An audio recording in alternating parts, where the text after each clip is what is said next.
pagi sahabat Blaver semuanya. Ketemu lagi dengan Ola Manilo. Sekarang Ola lagi bersama wah siapa nih? Bunda cantik sekali nih, Bunda Alicia Johar. Teman-teman ingat nggak film yang pertama kali ya Bun ya? Film Dono Kasino Indra kalau nggak salah ya? Wah, zaman tahun 77 itu. Jadi artis tahun 70-an ya. Aduh, kasihan deh. Beliau ini adalah seorang ketua nasional, ketua Parvi nasional Indonesia. Nah, sekarang kita tanya ya, Bun ya, ini teman-teman mau pada nanya nih, perkembangannya perfilman nasional, Parvi perfilman nasional Indonesia itu gimana sih di masa pandemi ini? Oh iya, perkenalkan saya Ibu Alicia Johar, Ketua Umum Parvi. Parvi itu singkatan dari Persatuan Artis Film Indonesia, ya. Jadi semua mesti tahu kalian, jangan sampai ditanya Parvi itu apa. Nah, Parvi itu salah satu organisasi perfilman, tapi Parvi ini yang paling tua karena lahir di tahun 56. Bayangin aja sekarang sudah 65 tahun ya. Parvi ini. Jadi kalau seandainya nanti yang bisa yang nonton bahwa ini harus kalau bisa kalau pernah syuting film gabung di Parvi ya. Nanti kalau misalkan persyaratan untuk jadi anggota Parvi nggak repot ya, cukup aja sekali syuting di depan kamera untuk layar lebar, untuk FTV, untuk sinetron atau untuk YouTube. Jadi kalian bisa jadi anggota Parvi. Ayo daftarkan ya. Kantor Parvi di Kuningan, di Jakarta, sebelah Plaza Kuningan. Di situ ada gedung perfilman di lantai 4. Jadi silakan. Jadi Mbak juga bisa datang ke sana ya. Jadi anggota Parvi. Nanti kalau udah jadi anggota Parvi, nah tadi kan pertanyaannya berkaitan dengan perfilman ya. Kita bagaimana bisa menciptakan perfilman Indonesia yang profesional kalau bukan artisnya juga profesional. Nah, kalau kita jadi anggota Parvi, nanti kita ada sekolah ya, how to acting, bagaimana belajar cara acting ya. Jadi kalau kita ya dipanggil syuting, di calling katanya, aduh untuk acting aja bingung gimana gitu, ada kamera, misalnya ini berdua ya, begitu pas kita sendiri kameranya hilang. Akhirnya ini kamera, nah kita pandangannya ke kiri apa ke kanan, nanti dikasih tahu ya. Nah itu salah satu contoh. Jadi kita juga harus tahu pengalaman bagaimana cara untuk acting. Jadi jangan sampai ketemu sutradaranya stres nanti. Waduh ini suruh acting tapi nggak bisa bagaimana cara acting gitu ya. Dan kita juga harus menghafal dialognya tuh, harus hafal. Jangan sampai datang ke lokasi dialognya nggak tahu apa ya, bingung gitu ya. Kalau bisa kita hafalin dulu, terus nanti udah hafal, jadi kita bagaimana actingnya itu dengan wajar akan keluar dengan sendirinya. Nah ini kembali lagi bagaimana kita menciptakan film yang profesional ya. Dan kalau dalam masa pandemik ini kalau bisa kita jangan sampai diam ya, kita tetap juga kita bisa berkreasi ya di rumah ya, berkarya di rumah. Kita juga kan sekarang suka ada lomba-lomba kayak mini seri ya di YouTube yang kita bikin. Nah ikut, nanti kan dapat hadiah juga. Nah hadiahnya kan dapat uang juga ya. Jadi kita kreasi apa aja kita bikin yang cerita-cerita mengenai pariwisata ya. Kalau seandainya pariwisata kan kita ikut mengembangkan budaya di Indonesia. Kita misalkan dari daerah mana ya, Lahat misalnya, di Lahat terkenal megalitnya. Apa orang nggak tahu megalit itu apa? Kita bikin filmnya, oh megalit itu waktu besar zaman dulu. Nah kita expose gitu apa yang menarik di Lahat itu. Nah itu salah satu contoh. Nanti bisa di Padang seperti apa ya, di Jabar, apalagi Jabar ya, dari angklungnya, oh segala macam lah, diangkat seni dan budayanya, seni budayanya. Jadi kita tetap juga mengangkat seni budaya kita. Jadi kalau bisa sih saya tuh bercita-cita ingin membuat film yang mengangkat seni budaya, terutama itu untuk keluar negeri ya. Jadi kalau jadi kita bisa menciptakan film ini kalau seandainya kita dibawa ke luar negeri, dia tahu Indonesia itu seperti apa ya. Jadi dia lihat, oh ternyata di Indonesia ini tarian-tariannya bagus ya, terus budaya-budaya bahasanya juga berbeda-beda gitu ya.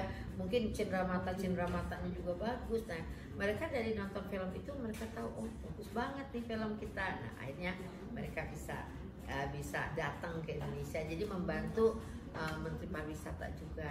Dan jangan lupa kita harus berkarya ya. Jangan sampai kalau seandainya ada yang lagi berkarya, kita bikin semangat ya. Jangan mencela atau aduh ini jelek atau ini, jangan. Kita bikin semangat, ayo. Kalau seandainya ada yang salah, kita tinggal edit, kita tinggal rubah sedikit ya. Kita harus positive thinking. Itu pesan saya sebagai ketua umum ya. Kita kalau bisa kita semangat ya, kita harus saling membantu. Yang namanya film, di satu film itu semua ada kru, ada sutradara, ada kameramen, ada semua itu bersatu. Jadi kalau seandainya cuma satu sutradara aja nggak jadi film, ya kan? Jadi semua jadi satu, yang namanya artisnya juga jadi satu, ya semua jadi satu. Jadi alhamdulillah, mudah-mudahan kita bisa menghasilkan film yang bagus ya pada saat COVID gini ya. Oke. Sampai tercengang sahabat lover. Ini sampai bingung malah juga mau nanya apa. Jadi sekali tanya tapi langsung dijawab semua ya Ola. Iya, pertanyaannya sudah dijawab semua sama Bunda ya. Jadi pertanyaannya apa lagi Bunda, tantangin ayo.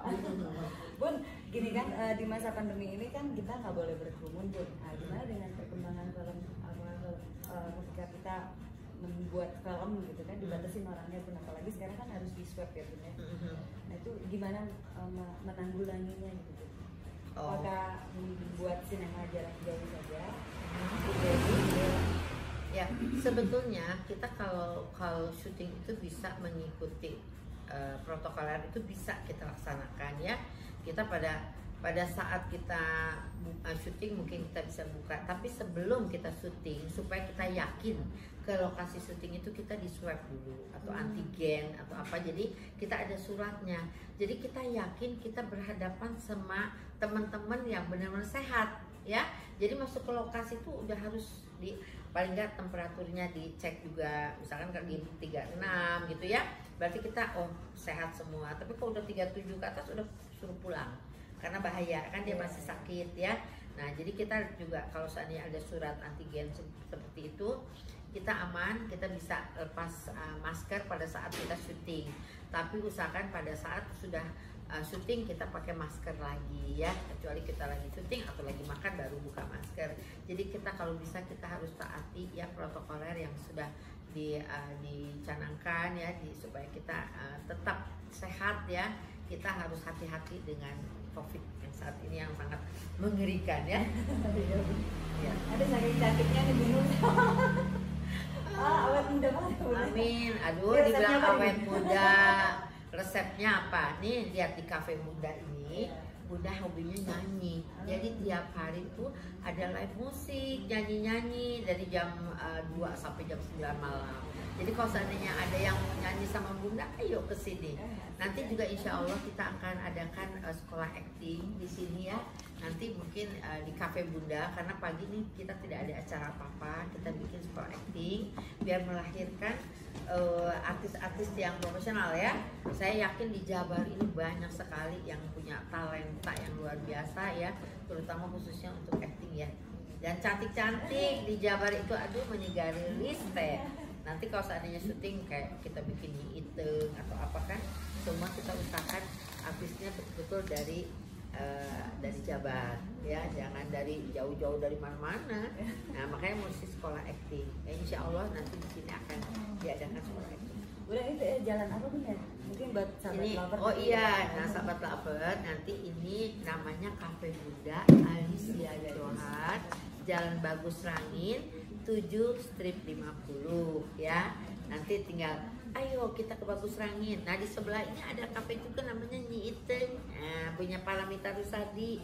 Jadi nanti insya Allah di sini nanti khusus di Bagus Rangin kafenya artis-artis film. Keren banget, mantap ya. Jadi kalau mau tanda tangan langsung foto bisa ya Bunda? Oh dong. Kalau saya datang ke sini langsung foto sama Bunda. Jadi kenalan sama Bunda. Nanti Bunda kasih tips bagaimana caranya kita kalau syuting seperti apa, menghafal seperti apa gitu kan, bagaimana cara make up. Nanti ada bintang tamunya kayak Oji Saputra, dia kan jago make upin ya, make upin nanti kita diajarin make up hari-hari kayak gitu. Aduh sahabat lover, saya juga bingung mau nanya apa lagi. Semua pertanyaan ayo sama Bunda nih. Makanya sekarang kayaknya sih nggak usah panjang-panjang, nanti yang nontonnya juga bosen nih si Bunda. Oh iya, ini sekarang kan episode 15 Bu. Nanti insya Allah nanti ke episode berikutnya Bunda juga diundang untuk mungkin fans Bunda kan banyak sekali nih. Termasuk saya juga fans Bunda. Nanti untuk berikutnya bisa kan wakil Bunda itu Paramita Rusadi. Jadi wakil ketua umum Parvi Paramita Rusadi. Jadi boleh juga nanti di interview. Dan jadi sekjennya itu bukan sekjen, maaf, sekumnya, sekretaris umumnya itu Gusti Randa. Jadi bisa juga nanti di interview ya. Kebetulan kan tanggal 23 ini ada halal bihalal Parvi Jabar. Nanti beliau semua datang. Jadi bisa kesempatan itu silakan nanti Bunda kenalin, silakan di interview. Langsung boleh datang sini langsung ya? Boleh dong. Atau enggak di radio bla bla? Ya boleh. Kalau di sini besok kebetulan sebelum acara hari Minggu mau mampir ke Cafe Bunda, beliau nyanyi. Oh, Gusti Randa jago nyanyi lagu Bee Gees-nya loh. Iya. Jadi kita bernostalgia bersama lagu-lagu Bee Gees yang nyanyiin Gusti Randa. Mantap ya. Bun, sahabat lover nih pengen dengar suara Bunda sedikit aja. Lah, Bunda disuruh nyanyi. Bunda tuh Kan teman-teman pada kangen nih. Ini saya, Bunda ini artisnya artis acting. Ya, bukan artis penyanyi. Sedikit kan Bunda mau bisa nyanyi. Olah yang hobi nyanyi. Sekarang Bunda minta Olah yang nyanyi ya. Berdua Bunda. Ya, nyanyi apa ya Olah ya? Bunda dong. Di sini kan nanti gantian Olah yang nyanyi. Sekarang Bunda dulu yang nyanyi sedikit aja. Apa ya? Buat apa ya? Tersenyum dianya padaku. Terus manis ya. Belai rambutnya yang hitam. Nah, aduh Olah nih ngerjain ya. Bunda bukan penyanyi, disuruh nyanyi. Udah nurut aja deh. Tapi yang penting bisa nyanyi di sini. Yang belum bisa nyanyi juga belajar di sini ya. Nanti ada kursus nyanyi juga. Iya ada kursus nyanyi, acting ada. Nanti kita ada lomba nyanyi. Terus ada Panasonic Award ya. Nanti pemilihan aktor dan artis Jawa Barat. Ya, mantap ya. Jadi boleh nanti daftar langsung ya. Jadi dari awal bisa lomba nyanyi juga daftar. Nanti untuk artis awardnya juga daftar, boleh. Nanti sering-sering makanya ke Cafe Bunda ya. Nanti dapat informasi yang banyak. Siapa tahu Bunda juga sebentar lagi mau syuting nih di sini di Cafe Bunda. Ikut main nanti ya. Oke. Mantap Bunda. Bunda, sepertinya semua pertanyaan Olah sudah dijawab sama Bunda. Nanti untuk episode 16 Bunda mudah-mudahan bisa hadir di Binari. Amin. Jadi banyak fans Bunda nih yang nunggu ini. Waduh, mantap. Ya, jangan lupa fansnya suruh pakai masker ya. Jadi nanti kesehatan, kita kalau itu juga seperti ini jaga jarak, jangan nempel gitu kan. Jaga jarak. Jadi kita kalau seandainya ada artis datang, fansnya dikasih tahu dulu. Jadi etika. Nanti kalau datang soalnya kita kan sebagai artis nggak mau, kamu jangan deket-deket kan nanti sampainya sombong, ya kan? Tapi kita mesti ingetin, kita fansnya mesti ngerti bahwa kita harus mengikuti protokoler ya, harus jaga jarak, jangan lupa pakai masker, cuci tangan, kita pakai cek temperatur. Jadi kan kita menghindari kerumunan ya. Jadi kalau bisa jangan terlalu banyak. Jadi kalau seandainya banyak itu di gantian aja. Misalnya kita di satu ruangan, misalkan ketum nanti sama 6 orang, udah bincang-bincang keluar 6 orang. Jadi jangan semuanya gitu kan, bahaya. Itu aja. Demikianlah bincang-bincang Olah bersama Bunda Alicia Johar yang sangat cantik jelita. Amin. Kayak buat cantiknya luar biasa. Bunda awet muda sekali, mudah-mudahan sehat selalu Bunda. Amin. Jadi teman-teman ketemu lagi dengan Bunda Alicia episode ke-16 di Binari Radio. Assalamualaikum warahmatullahi wabarakatuh. Waalaikumsalam, terima kasih. Akhirnya nggak take 2 kan? Take 1 oke. Mau foto nggak? Hah? Tapi awalnya ada kan? Ada di Bandara juga. Ini juga kepotong tadi mana apa Ciwo? Ya, tapi ntar ambil yang dari sana awalnya. Kan bisa diedit. Cuman di sini juga banyak tengah-tengah. Iya ya tukang edit tenang. Bisa kirim aja ntar. Ini benar ketemuan. Nanti aku kirim